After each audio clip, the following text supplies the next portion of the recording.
माननीय अध्यक्ष जी, मैं आपकी धन्यवादी हूँ कि आपने मुझे रेलवेज अमेंडमेंट बिल 2024 पर अपने विचार रखने का मौका दिया। माननीय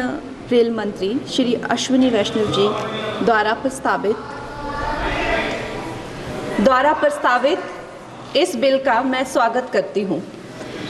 जैसे कि हमारे प्रधानमंत्री श्री नरेंद्र मोदी जी हमेशा ही कहते हैं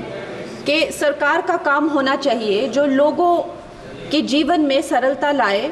चाहे वो लॉज हो, ब्यूरोक्रेसी हो या सरकार के दफ्तर हों,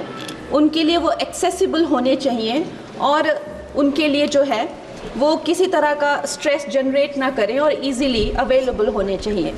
निश्चय ही ये जो बिल है इस उद्देश्य में जो है वो सफल होता है और इसके अंतर्गत जो है 1905 में जो रेलवे बोर्ड एक्ट था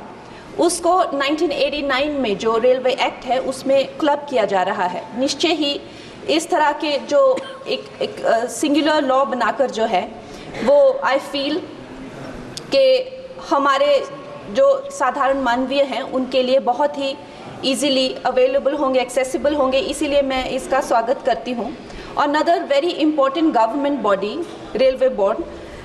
जिसको डायरेक्टली जो कॉरपोरेट्स के जो हर्डल्स होते हैं, जिसको हमारे प्रधानमंत्री जी हमेशा कहते हैं कि दफ्तरों के चक्कर लगाने या लोगों को एक डेस्क से दूसरे डेस्क भेजना, आई थिंक इससे भी उनको जो है वो छुटकारा मिलता है। ये डायरेक्टली जो है सेंटर के अंडर जो है रेलवे बोर्ड को लिया जा रहा है, इसका भी मैं पूरा स्वागत करती हूँ।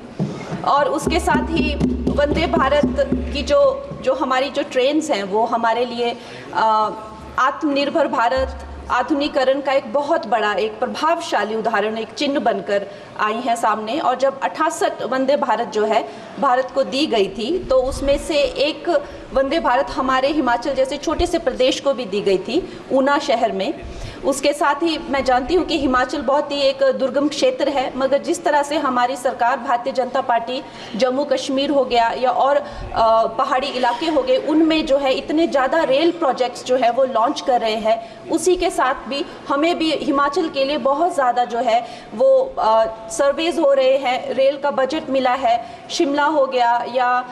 धर्मशाला, कांगड़ा और बैजनाथ हो गया, ऐसे न जाने बहुत सारे जगहों पे, हमीरपुर जैसी जगहों पर जो है बहुत सारे प्रोजेक्ट्स आ रहे हैं। लेकिन मैं माननीय मंत्री जी का ध्यान मैं मंडी क्षेत्र की तरफ लाना चाहूँगी। एक्चुअली मंडी क्षेत्र 60 to 70% ऑफ जो हिमाचल का जियोग्राफिक एरिया है वो मंडी क्षेत्र में ही आता है और हमारा जो क्षेत्र है उसमें अभी तक इस तरह का ना कोई सर्वे हुआ है ना सुविधा है। अगर हमारे क्षेत्र में अगर चाहे वो सेंट्रल मंडी अगर दिल्ली से जुड़ता है या चंडीगढ़ या चाहे अंबाला जैसी 2-3 जगहों से भी अगर हमें जोड़ा जाए तो हमारे हिमाचल की जो प्रगति और विकास है उसमें हमें बहुत सहायता मिलेगी।